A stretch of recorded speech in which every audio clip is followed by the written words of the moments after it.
Today is Thursday, May 23rd. This is the 1970 Cadillac DeVILLE convertible tilt and telescopic steering column, fully restored, for my friend James in Washington State.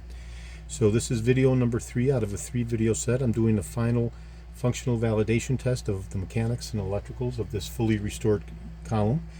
The unit was completely disassembled as depicted in videos number 1 and number 2, showing all of the disassembled components fully serviced, laid out on the bench, and now we have the completed fully assembled embodiment. And I'm going to be doing a functional validation test both for the mechanicals and the electricals. First, I want to talk a little bit about how, starting in 1969, we have the integrated ignition Keylock cylinder embedded into the design of the column. So prior to 69, the ignition was in the dash, and these switches are often the cause of catastrophic failure of the column. When somebody goes out and changes, for whatever reason, the Keylock cylinders, which is like this, the aftermarket ones can cause catastrophic failure and breakage of the rack and sector gears and the actuating rods due to the functional incompatibility. In addition to that, this is the original ignition Keylock cylinder that was taken out. I've repaired it as much as possible, but another feature is there is no auxiliary reverse positioning. I'm going to go ahead and compare it to a proper cylinder, and if we look at the back side, we can see how we are in the lock position, and by pushing in and going backwards, we have this movement over here, and this is the auxiliary position. Okay, so in the aftermarket units, they basically don't work, or they fail after a certain given period of time. Pushing it in and it does not go back. We can see that this protrusion here should be recessed into that notched out cavity, and that's not occurring.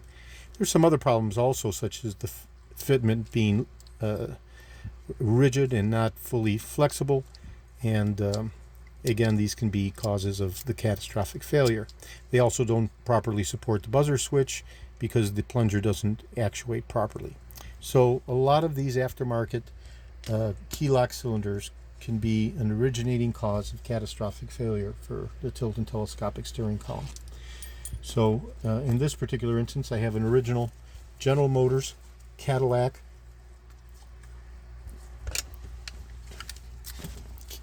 Keylock cylinder, and there's the Cadillac crest. Okay, and we're going to go ahead and begin with the functional validation test. So right now we're in the lock position. First thing I'm going to do is do the tilting actuation. We can see here we're in the full upright position. If I turn it over, we can see the polished conical base that facilitates the tilting clearance. Okay, that's an Eldorado George exclusive, where I polish these conical bases, and indicative of a restoration that I have done. And we have the turn signal levers, the tilting lever, and the push-in hazard button lever.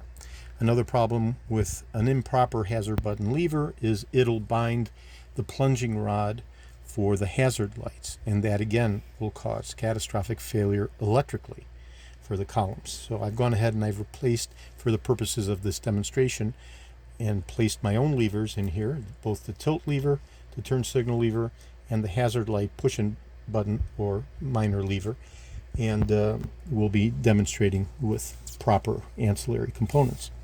So I'm going to go ahead and pull up on the handle, and now we're in the other position all the way to the other extreme.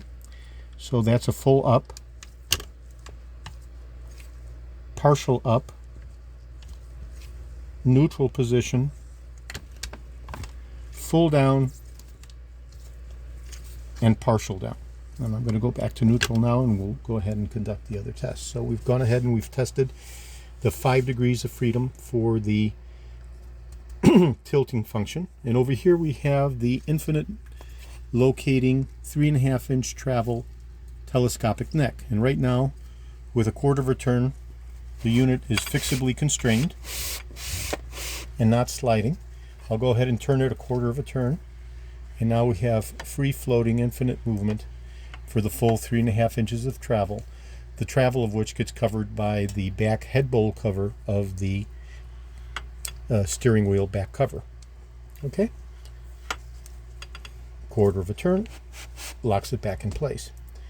So, okay, we've tested the telescopic neck. We've tested the 5 degrees of freedom for the actuation of the tilting function. And now I'm going to go ahead and demonstrate the keylock cylinder. And right now we're lined up with our red marker with the protrusion and insignia for the lock. So we're in the locked position. And when we're in the locked position, we have a locking pin. And the locking pin is right there. And the locking pin basically freezes the column in place so there's no radial rotation of the column. Okay, so if I try to rotate the spline down here, okay, there's no movement because the steering column is locked. As soon as I turn it for ignition, I now have a freely rotating spline and a freely rotation on the telescopic neck. So this is the lock position. Key goes in,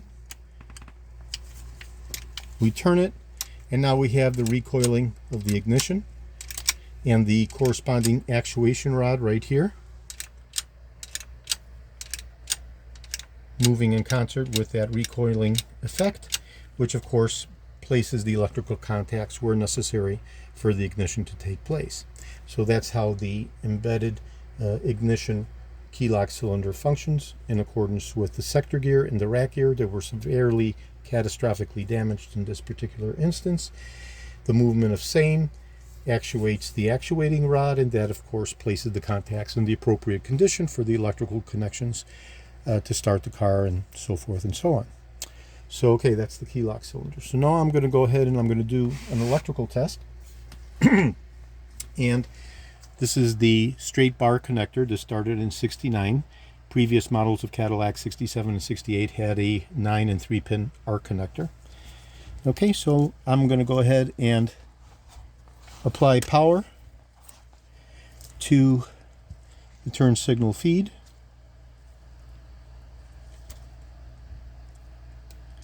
Right there. And then I'm going to take my other positive power and I'm going to go ahead and lift the lever up, all the way up as if we were making a left-hand turn. And I'm going to go ahead and touch the wires that correspond to front left and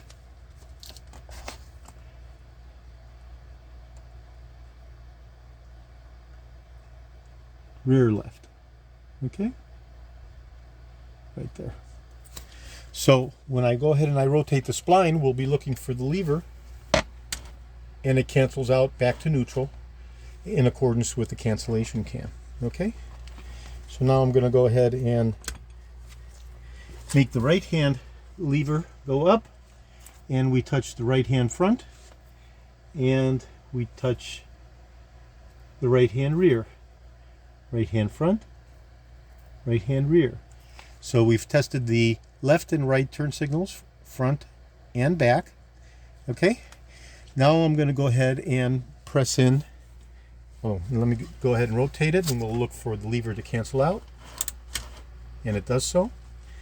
Now I'm going to press the hazard button, and it goes in. I'm going to go ahead and connect to the hazard feed location, and now we have 5 lights that will light up the light bulb, 5 lines, and that starts with the brake, right front, left front, right rear, left rear. So that's 1, 2, 3, 4, 5. That's both left and right, front and rear turn signals flashing, as well as the brake lights flashing, and that all occurs when we're in the emergency hazard mode by pressing in the flashing button. Again, I go ahead and I turn the spline, and we'll be looking at the flasher button, and it pops out and goes back to its neutral position, something that only Eldorado George can provide because the standard columns don't do that. So here we have a fully restored level 10 restoration of the steering column for my friend James out in Washington State. We've tested all of the electrical turn signals, the hazard lights, the telescopic neck and tilting facility. And one last thing to test is the cornering lamps. So I'll go ahead and connect to the feed for the cornering lamps. Right there. And again,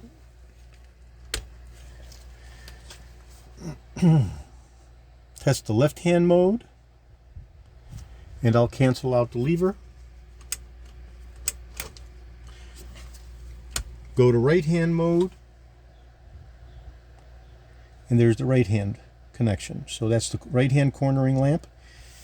And prior to that, we tested the left-hand cornering lamp. So now we've done all of the electrical testing of the turn signals, left and right, front and rear, hazard lights, which are left and right, front and rear, and brake flashing, and the cornering lights left and right. So that is the complete functional validation test of this fully restored level 10 restoration 1970 tilt and telescopic steering column. And this will be going to my friend James as soon as I get his okay to ship reply confirmation. This is George in Florida. I have over 75,000 original vintage parts from 1967 to 1970 for the DeVilles and the Eldorados. Over 75,000 parts just for the Eldorados from 67 through 78, and 375,000 parts overall from 1959 through 1976. I'm best known for my restoration of the Cadillac steering wheels, the tilt and telescopic steering columns, such as this particular example, the power seat mechanisms, the instrument clusters, and other critical, hard-to-source, original vintage Cadillac items. Today is Thursday, May 23rd. Thank you very kindly.